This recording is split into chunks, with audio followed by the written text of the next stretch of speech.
बाजवा साहब के भी कोई बात नहीं, बाजवा साहब भी तो मतलब गवर्नमेंट सर्वेंट ही थे ना। अब ये और बात है कि उन्होंने हम सबको नौकर बना के रखा हुआ था कि मोदी जी ने तो हमें कोई टका नहीं देना, जबकि ये छोटी छोटी चीजें अब तो हम कंट्रोल कर रहे हैं ना। मोदी जी, हमने कहा ना कि ठीक है मुंबई अटैक हो गया, सॉरी, कैसे कैसों को दिया है, ऐसे वैसों को दिया है ना। अगर आप अफगानिस्तान को दे सकते हैं जहां तालिबान रहते हैं। आईएमएफ का कहना है कि जी सरकारी जो ऑफिसर्स हैं उनके एसेट्स जो हैं वो पब्लिक किए जाएं, यानी कि ग्रेड 17 से ऊपर के जितने भी जो लोग हैं, सरकारी मुलाजिम है चाहे किसी भी इदारे के हों, उनके एसेट्स जो है वो पब्लिक किए जाएं, यानी कि बाजवा साहब के भी कोई बात नहीं, बाजवा साहब भी तो मतलब गवर्नमेंट सर्वेंट ही थे ना। अब ये और बात है कि उन्होंने हम सबको नौकर बना के रखा हुआ था। वो जो आप जानते ही ना हमें किस नाम से पुकारा जाता है सिविलियंस को। लेकिन बहरहाल अब आईएमएफ ने ये बहुत कड़ी शर्त रखी है। आईएमएफ का कहना है कि जी फ्यूल प्राइस भी बढ़ाओ, डॉलर के प्राइस भी बढ़ाओ, इसके साथ साथ उन्होंने इलेक्ट्रिसिटी के बिल भी बढ़ाने की बात की है और ये कहा है कि जो हमारे यहाँ जितने भी गवर्नमेंट एम्प्लॉयज हैं 17 ग्रेड से ऊपर के, उनके एसेट्स पब्लिक किए जाएं। मतलब ये कि लो जी, ये तो लेने के देने पड़ गए। अब जब वो पब्लिक किए जाएंगे तो पता चलेगा इतने पैसे तो आईएमएफ के पास नहीं है जितने ये लोग दबा के बैठे हैं। और जाहिर है कि उसके बाद मेरे मुझे ऐसा लगता है आईएमएफ वाले हमसे ही लोन ना मांग ले कि जी ये आपके फौजियों के पास इतना पैसा है, आपकी एजेंसी वालों के पास इतना पैसा है, आपके पॉलिटिशियंस के पास इतना पैसा है, आपके सरकारी मुलाजिम के पास 6-6 गाड़ियां हैं, ऐसा करें कुछ पैसा आईएमएफ को ही लोन दे दें। तो मुझे लग रहा है कि कहानी में ट्विस्ट आने वाला है। मगर ये शर्त बहुत अच्छी है और ये शर्त बहुत पहले जो है ये हो जानी चाहिए थी, कंडीशन बहुत पहले आईएमएफ को लगा देनी चाहिए थी, ताकि यहाँ पे जितने भी छोटे बड़े दरमियाने हर साइज के जो चोर हैं वो फड़े जाएं, और ना भी पड़े जाएं तो पब्लिक को पता तो लगे कि जी आखिर चल क्या रहा है। ये जो मासूम मासूम से लोग आके कह देते हैं ना हमारे पास तो कुछ है नहीं जी, हम तो बस जी बस ये थोड़े से जी 3-4 या 10 बिलियन डॉलर हमने कमाए हैं, लेकिन वो भी बहुत मेहनत से जी, हाँ जी, इस किस्म की बातें जो करते हैं वो पकड़े जाएंगे। और आईएमएफ वाले इस शर्त से या इस कंडीशन से हटने को बिल्कुल भी तैयार नहीं है। उन्होंने पाकिस्तान को कह दिया है कि अगर आपको पैसे चाहिए, अगर आपको हमारे से लोन चाहिए और जो किस्त आप मांग रहे हैं 1.1 बिलियन की, अगर आपको वो चाहिए या उससे ज्यादा की भी, अगर आपको ये पैसे चाहिए, ये डॉलर्स चाहिए, तो आपको जितने भी आपके गवर्नमेंट एम्प्लॉयज हैं उनके एसेट्स पब्लिक करने पड़ेंगे। और मुझे लगता है कि ऐसा होगा क्योंकि वो मान नहीं रहे हैं। और जब तक आईएमएफ से हमें कुछ नहीं मिल जाता तो जितनी फ्रेंडली कंट्रीज हैं जिन्हें हम फ्रेंडली कहते हैं वो हमें फ्रेंडली नहीं कहते। वो ये नहीं कहते जी पाकिस्तान हमारी फ्रेंडली कंट्री है, लेकिन हम हर उसको फ्रेंडली कंट्री कहते हैं जो हमें पैसा दे रहा होता है। हम कहते हैं जी वो तो फ्रेंडली कंट्री है। जी हाँ, जी हाँ, ये हमने ही ये टर्म निकाली है और हम ही इस तरह की बातें करते हैं। तो बहरहाल वो कंट्रीज भी हमें तभी पैसा देंगी जब आईएमएफ हमें कुछ देगा, और आईएमएफ तो तभी देगा जब हम आईएमएफ की शर्तें मानेंगे। बहरहाल हम देखते हैं एक वीडियो और फिर बात करते हैं। सबसे पहले तो मैं चीफ इलेक्शन कमिश्नर को कहता हूं कि जिसने आपको ये मशवरा दिया था और ये जो सेक्रेटरी इलेक्शन कमीशन, इसको कमरे में बुलाएं, कुंडी लगाएं और इसको 2 छिक्कर मारे रखें। जी, और ये थे फवाद चौधरी साहब जो रिहा होने के बाद, यानी कि पुलिस कस्टडी से निकलने के फौरन बाद ही जो है वो इलेक्शन कमिश्नर को बता रहे थे कि उन्होंने आखिर 76 किसको मारने हैं।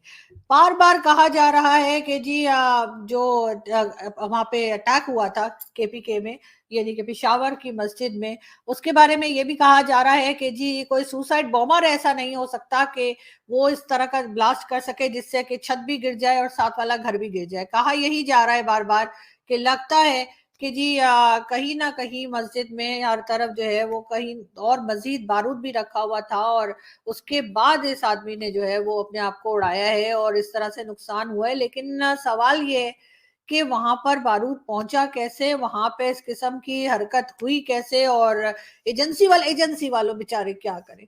खान साहब की ऑडियो वीडियो से उनको वक्त ही नहीं मिलता है कि बेचारे थोड़ा सा कंट्री को देखें, थोड़ा सा ये देखें कि आखिर टीटीपी वाले कर क्या रहे हैं। जाहिर है कि वो ज्यादा टाइम तो उसी में बिजी रहते हैं, कभी खान साहब की ऑडियो निकल रही होती है तो कभी वीडियो रिलीज हो रही होती है। बहरहाल शाहिद खाकान अब्बासी साहब का कहना है मेरे वजीर आजम आज भी नवाज शरीफ है।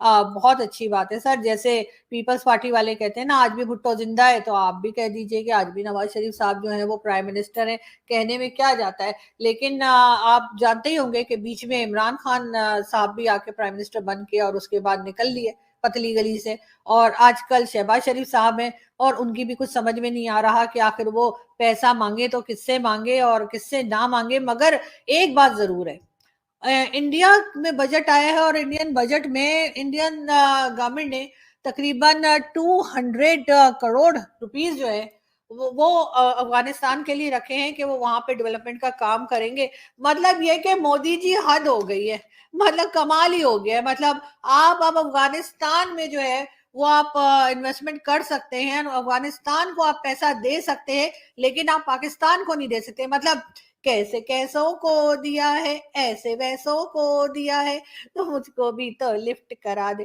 खैर ये सॉन्ग मुझे बड़ा अच्छा लगता है, अदनान समी। हमने तो अदनान समी भी आपको दे दिया, और बोलिए। मतलब हम तो यहाँ से लोग उठा उठा के आपको दे रहे, कितना अच्छा वो गाते हैं, और हमने आपको अदनान समी दे दिया। और आप लोगों से ये नहीं हो रहा कि 100 200 400 करोड़ मतलब आप यहाँ दे दें। मतलब सोचिएगा ना, अगर आप अफगानिस्तान को दे सकते हैं जहां तालिबान रहते हैं। आपको पता है ना तालिबान कितने जालिम है, कैसे कोड़े मारते हैं ना, किस तरह की हरकतें करते हैं, लड़कियों को स्कूल भी नहीं जाने देते, फीमेल्स को जॉब भी नहीं करने देते, 100 खराबियां हैं उनके अंदर। लेकिन नहीं, मोदी जी ने उधर उधर पैसे दे देने। लेकिन हम लोग जो कि बहुत ही मासूम है, हम ना तो लड़कियों का स्कूल बंद करते हैं, लड़कियों को पढ़ने भी देते हैं, बात भी करने देते हैं, काम भी करने देते हैं। बस थोड़े से हमने नॉन स्टेट एक्टर क्या हमने वहां कश्मीर में भेज दिए, 2-4 जिहादी हमने क्या, 2-4 सौ जिहादी हमने क्या तैयार करके भेज दिए, थोड़ा सा हमने एक मुंबई अटैक क्या कर दिया कि बस जी। और जी भी मतलब मोदी जी की जो है ना पॉलिसीज मुझे तो बिल्कुल पसंद नहीं है। मैं तो सोच रही हूँ कांग्रेस आ जाए ना तो शायद पाकिस्तान का कुछ भला हो, इसलिए कि मोदी जी ने तो हमें कोई टका नहीं देना। जबकि ये छोटी छोटी चीजें अब तो हम कंट्रोल कर रहे हैं ना मोदी जी। हमने कहा ना कि ठीक है मुंबई अटैक हो गया, सॉरी। हमने कहा ना उड़ी और पुलवामा और जो सॉरी ना, सॉरी ठीक है। और हमारे तो पहले जो आर्मी चीफ रह चुके हैं उन्होंने भी कहा था कि जी हम जो है ना वो अब जो है वो अच्छे टर्म्स बनाएंगे, और जो हो गया उसको भूल जाइए ना। अभी पता नहीं क्या बस छोटी छोटी बातों को याद करके बैठ जाते हैं। जब कोई बात करने लगो रुपए पैसे की या किसी चीज की, ट्रेड की या इन्वेस्टमेंट की, या ये कि चलो इतना पैसा नंबर 5 पे पहुंच गए, थोड़ा बहुत हम भी खींच लें, तो उस वक्त सॉरी हम भी थोड़ा बहुत ले लें, तो ये एडिट कर देना तुम लोग। अच्छा तो उस वक्त आप जो है वो आपको अचानक से वो सारी पिछली कहानियां जो है ना वो याद आ जाती हैं, और एक एक एक एक करके सब बोलना शुरू कर देते हैं, आपके मीडिया वाले भी और आपकी गवर्नमेंट के